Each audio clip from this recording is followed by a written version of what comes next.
So ito na nga mga idol, naka 3x3 na ang ating mga 4 pahulugan. Ang mga line natin is white kelso, super brown red, at yung kasama na rin dyan yung yung sa natin card number 3, yung pure Joe Good Gray.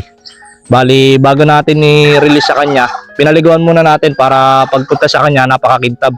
Syempre, ayan, pinaliguan natin, hindi ko na rin pinakita sa inyo dahil alam niyo naman na napakaigpit dito kay YouTube. Kaya ayan, pinakita ko na lang sa inyo na nakaligo na sila.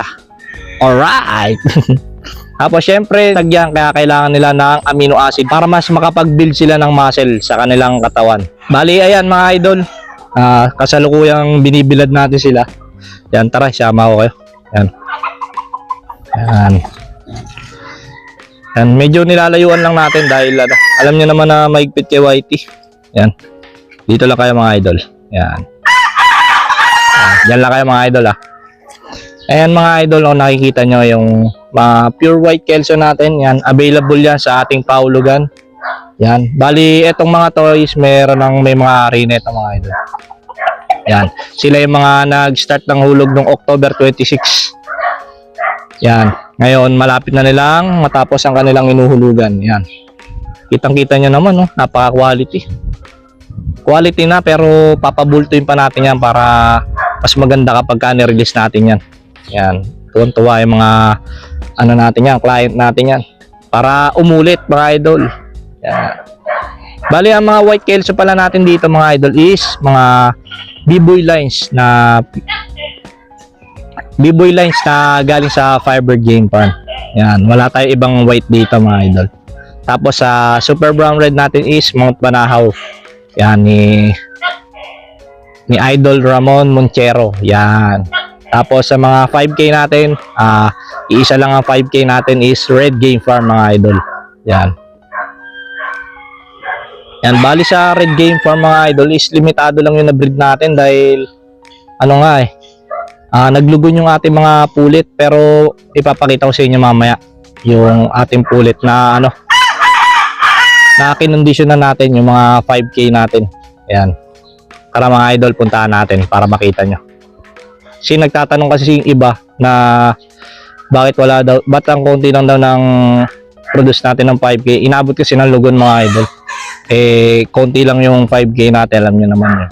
Kaya ngayon, i-share ko rin sa inyo sa susunod yung bago natin 5K sweater na in-acquire natin sa ating kuya na si Kuya Rugby. Yan. Shoutout sa iyo kuya. Yan, mabuhay ang agila. Alright. Ito mga idol yung ating 5K sweater. Yan. Ahapyawan ko na lang kasi baka makita yung kanyang tali. Yan bagong bihis na to. Yan, napakaganda yan. Sa mga gusto mag-avail, ayan. I-breed natin to sa off-season. Ayan ang mukha niyan. Quality check. Alright. Yari na naman to kay Oscar mga idol. Yan. Tapos yung iba nandun pa. Pakita ko na nga rin. Kahit mainit kasi malakas naman kayo sa akin. Ito yung isa. Yan. Dali lang.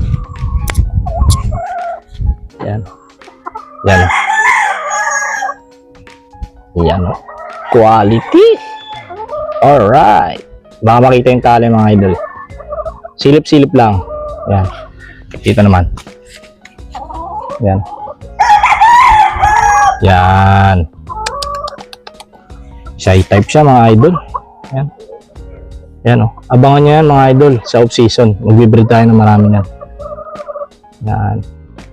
So yun mga idol, meron din po pala tayo na mga FB account. Alakdan Carlos Silva. Yan, pakipollow niya kasi pag na-meet natin yung followers na target natin is mamimigay tayo ng manok mga idol. Pati rin yung Alakdan Vlogs na bago nating Facebook. Tapos yung Facebook page natin na Alakdan Game Farm Official. Init.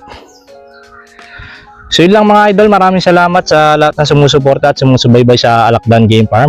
Kita-kits tayo sa mga susunod na episode ng Alakdan Game Farm. Alright, na-miss nyo yun, no? Alakdan Game Farm, taas noo taas, sipag at